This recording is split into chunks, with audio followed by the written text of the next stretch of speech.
সাহেবের স্ত্রীকে দিয়া ধর্ষণের মামলা দেওয়াইলা সারা বাংলাদেশ অপমান লাঞ্ছিত করার জন্য আল্লাহ তাআলা মামুন সাহেবকে ইজ্জত বাড়ায়া জেলখানা থেকে বের করেছে। এমন হতে পারে আল্লাহ মামুনুল হককে বাংলার মন্ত্রী বানায়া সংসদে পাঠায়া দিবে, পারে কিনা? আর যারা ঢুকাইছে জালেমগুলোকে আল্লাহ ট্রান্সফার করে দিল্লি দাদারা দেশে পাঠায়া দিছে। আল্লামা মামুনুল হক সব চিন্তিত, পাশাপাশি রুমে থাকি। বললাম চিন্তা করেন কে, এত চিন্তা কিসের? কত কথা। বললাম আমার মনে হয় আল্লাহ আগামীতে আপনার মন্ত্রী বানাবে। তো কেমনে কি? বললাম ইউসুফ আলাইহিস সালামকে জুলাইখা ধর্ষণের মামলা দিয়েছে, আল্লাহ তাআলা জেলখানা থেকে বাইরে করে মিশরের রাজপ্রাসাদে মন্ত্রী বানায় দিছে। ঠিক না? ঠিক। জেলখানা থেকে বের হইতেছি, সর্বশেষ মামুন সাহেব আর আমি, মামুন লোক সব আমারে বলে জেলখানার গেট পর্যন্ত আসছে আগায় দিতে। আমি হাত ধরে বললাম ভাই, উনিও কথা বলেন আমিও বলি না, ব্যথা। পুরা ব্লকটার মধ্যে 8টা রুম ওনাকে একা রেখে আমি চলে যাচ্ছি।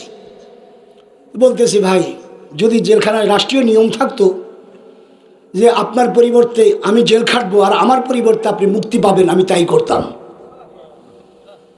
আল্লামা মামুনুল হক আমাকে কি বলে জানেন? আমি যাইতাম না। বললাম কেন? বলে শিয়াবে আবি তালেবে রাসূলুল্লাহ 3 বছর জেল খাটছেন, আমার 3 বছর পুরা হইতে আর মাত্র 6 দিন বাকি আছে। দোয়া করেন এই 6টা দিন পূরণ করে আমার এই সুন্নতটা যেন পালন হয়। তোমরা ধর্ষণের মামলা দিয়ে জেলখানায় ঢুকাও আর আলেমরা জেলখানায় গিয়া সুন্নত পালনের ইচ্ছা করে। খিল একটা আছে, মীরের খিল, মীরের হাটের পশ্চিম পাশে। ওয়াজ করতে আসছি 2018 কি 19 সালের দিকে। এখন দাঁড়িয়ে রাখছে, পরের বছর আবার আসছি। এখন দাঁড়িয়ে ওয়াজ করার পরে যুবক দাঁড়ায় গেছে, হুজুর খারান দিছে, দাঁড়িয়ে রাখার ওয়াদা করাইছে। বিদেশ থেকে আইছিলাম, বিয়ে করছি, বয়স ছিল 40, বিয়ে করছি।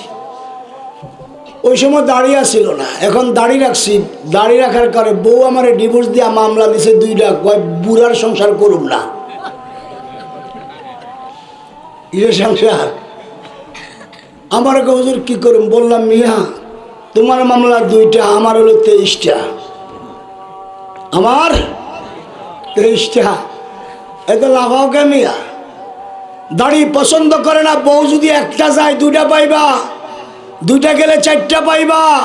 মগর দাড়ি চাষা একবার কবর গেলে আইক্যওয়ালা বাঁশ পাইবা। ঠিক না বে? ঠিক। বিশ্বাস হয় না? আপনাকে দেশে পাকা করে কবর দেয়, বাঁশ ছাড়া। বাঁশ দেয়, হ্যাঁ, পাপ করে কবরে যাবে এমন যাতা, এই বাসেরটা হে পাশে, এই বাসেরটা হে পাশে। আব্বা আম্মা সকিনা জরিনা, কোনো লাভ নাই। ঠিক না বে? ঠিক। লাভ আছে? লাভ আছে। 2টা পাও ধরে বলি, দাড়ি চাইছেন না? দাড়ি কেন? হুজুর দাড়ি এখন রেখে কি হইব, একটু দাড়ি দাড়ি পাকুক, নাতি নতুন বিয়া দেই। তারপরে আপনি যে আজকে রাত্রে বাঁচবেন, আল্লাহর সাথে কন্ট্রাক্টারি হয়েছে? হ্যাঁ, এই জোয়ানগুলো বেশি মরে। হুন্ডা অ্যাক্সিডেন্ট, গাড়ি অ্যাক্সিডেন্ট, বাস অ্যাক্সিডেন্ট। ঠিক না বে? ঠিক। মারামারি কেলাকিনি। ঠিক না বে? ঠিক। 80 বছরের দাদা নাতিরে গোসল করে লাশ কান্দে নিয়ে যায় না? মা তার 22 বছরের মেয়েটাকে গোসল করাইয়া যায়, জানাজার খাটে কাফন পড়াইয়া উঠাইয়া দেয় না? তাহলে তো লাফালাফি কেন? কে এ দাড়ি চাইছে কারে দেখাইবা? বউ আছে, বাচ্চা আছে, আর কি সাজতে চাও? বলে আল্লাহ বউটার দাড়ি চাইছে, দাড়ি নাই, কি সুন্দর লেডিস বানাইছো। আমার এই দাড়ি দিয়ে আমাকে ছাগল ছাগল দেখা যায়। আমি দাড়ি চাইছে, বউ হলো লেডিস, আমি হইলাম হাফ লেডিস। লাভ না লস? মরবা রাস্তাঘাটে, মরলে পরে পুলিশ বাঁধে, পকেটে গায়ে পাঞ্জাবিও নাই, পকেটে টুপিও নাই, মুখে দাড়িও নাই। বুঝবো কেমনে তুমি মুসলমান না হিন্দু না বৌদ্ধ না খ্রিস্টান? তখন কাপড় খুলে দেখবো চামড়া কাটা না কাটা। গোসল করানোর সময় যারা গোসল করায় কাপড় দিয়া পরে ডলে, পর্দার সতর ঢাইকা, আর থানার পুলিশে তোমাকে কাপড় খুলে তোমার ল্যাংটা করবে। ইজ্জত আছে না গেছে? হ্যাঁ, যারা এসা পরে ঘুমায়, ফজর পড়ার নিয়ত করে, সারা রাত তার আমলনামায় নামাজ পড়া সব লেখা হয়। যারা দাড়ি চাষে, তার 24 ঘন্টা তার আমলনামায় দাড়ি চাষার গুনাহ লেখা হয়। বাথরুমে পায়খানা করো, তখনও তোমার আমলনামায় গাড়ি চাষার গুনাহ লেখা হয়। সেজদায় নামাজ পড়তেছো, নামাজের সওয়াব পাইতেছো একদিকে, দাড়ি চাষার গুনাহ আরেক দিকে। তেলাওয়াত করতেছো, তেলাওয়াতের সওয়াব পাইতেছো একদিকে, দাড়ি চাষার গুনাহ আরেক দিকে।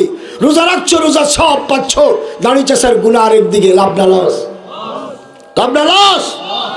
অতএব দাড়ি চাষবেন না রাখবেন? হুজুর আল্লাহর সাথে তো গাদ্দারি করি না। হ্যাঁ, গাদ্দারি করো না।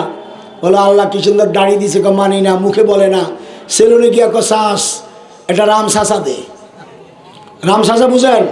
উল্টা শাসা, যেন 2 দিনও না ওড়ে, 2 দিনে যেন না ওড়ে, উল্টা শাসা, রাম শাসা দেয়। ওলামা একরাম দাড়ি ছুটে গেলে পকেটে ইজ্জত করে, দাড়িকে হেফাজত করে। আর আপনার দাড়িটার কি করেন? সেলুনে দিয়েছেন, ওটা কই ফালায়? কুত্তা, গরু, ছাগল, হাঁস, মুরগি পাড়ায়। ঠিক না ঠিক? ইজ্জত আছে না গেছে? হ্যাঁ, ভাটির দেশের মানুষ আমি, ভাটির দেশে ঘর, উজান দেশে কেউ নাই আমার, সবাই আমার পর। কাজের জন্য আসলাম আমি উজান দেশের গাঁও, অকুল গাঙ্গের প্রথম তীরে বান্ধিয়া থুইয়া নাও। আইসা দেখি এই হাটেতে আজব খেলা চলে, কাজের খবর নাই রে আমার, খেলাই গেলাম ভুলে। নাওয়ের মাঝি ডাক দিয়া বলে ওরে ভাটির ছাও, জোয়ার এখন ভাটা ধরছে, ছাইরা দিমু নাও।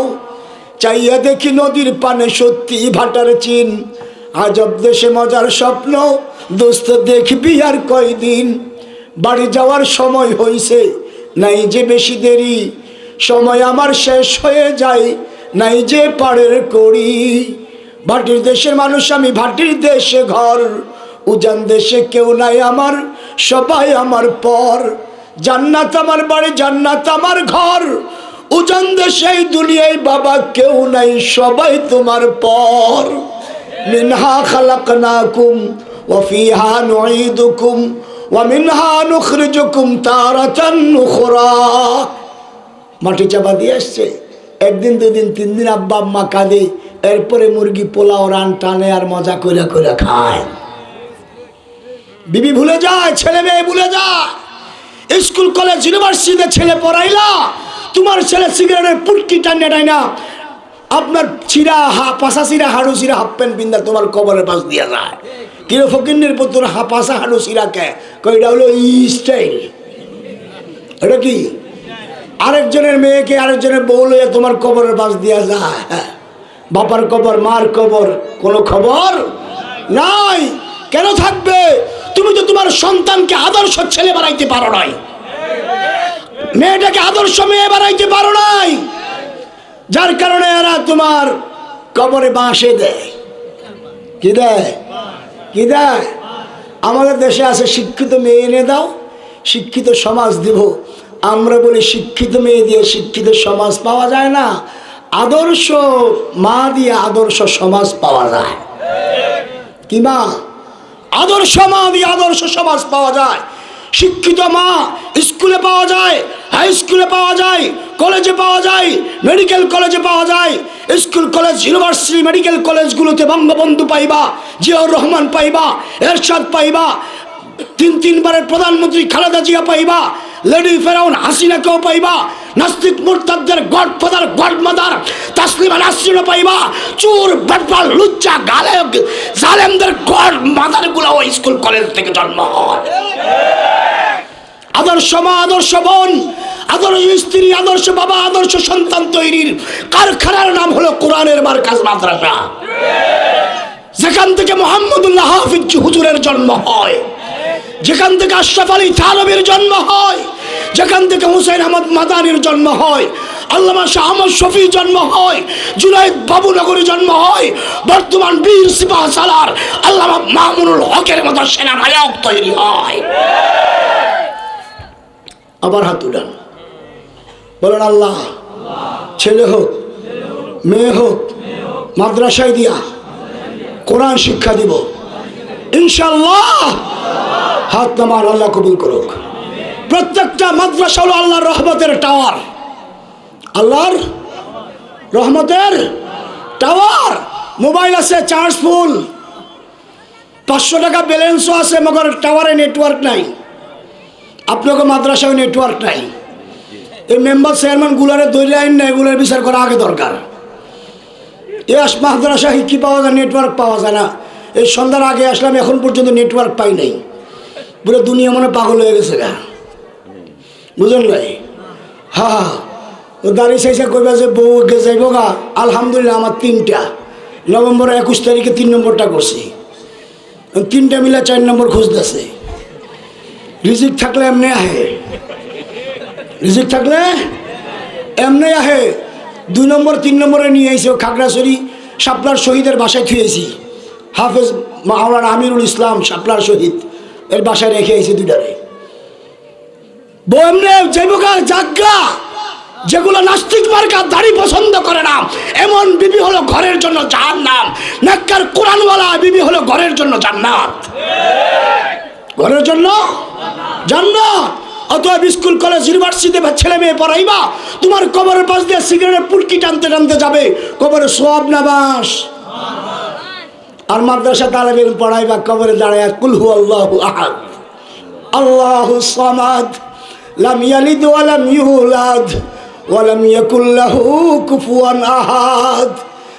স্কুল কলেজ ইউনিভার্সিটি থেকে শিক্ষিত বাবা মা ভাই বেড়াদার স্ত্রী সন্তান তৈরি হয়, রাষ্ট্রপ্রধান তৈরি হয়, সাথে সাথে জালেম মুরতাদ লেডি ফেরাউনরাও তৈরি হয়। 2021 সাল 2500 আলেমকে একসাথে জেলখানায় ঢুকাইছে। হেফাজতের মামলায় সর্বপ্রথম গ্রেফতার হলাম আমি 1 রমজান 2021। 32 মাস জেল খেটেছি। ওরা মনে করছে আলেমদেরকে ধৈরা জেলখানায় ঢুকাই দিলে হুজুরা ঠান্ডা। আরে আলেমদেরকে জেলখানায় দিলে আলেমরা ইবাদত বেশি করে, আল্লাহর সাথে কানেকশন লাগায়, আরো গরম হয়। ওলামায়ে কেরাম 2 কারণে জেলখানায় যায়। কয় কারণ? 1 নম্বর, সারা জীবন ওয়াজ করছি, সময় কুলাইতে পারি নাই, সারাদিন গাড়িতে গাড়িতে, সারা রাত গাড়িতে গাড়িতে নামাজ পড়ছি, তেলাওয়াত জিকির, অনেক ডিস্টার্ব হয়। আল্লাহ তোর কয়েক মাসের জন্য কয়েক বছরে ঢুকাই দিলাম, যেগুলা বাকি আছিল কাজা আদায় করে ভালা। 2 নম্বর, আল্লাহ বলে রাখ, তোর দিয়ে আমি দুনিয়ার নেতৃত্ব দেওয়াবো। মোহাম্মদ আরবিকে সাক্ষ্য সদর কইরা জমজমের পানি দিয়ে ধুইয়া ঢুকাইয়া দিছে, তোর তো আর সাক্ষ্য সদর করুম না, তোর জেলখানে দিয়ে সাক্ষ্য সদর কইরা দিছি। যা, আগামীতে বাংলার নেতৃত্ব তোরাই নিবি। আল্লামা মামুনুল হক সব চিন্তিত, পাশাপাশি রুমে থাকি।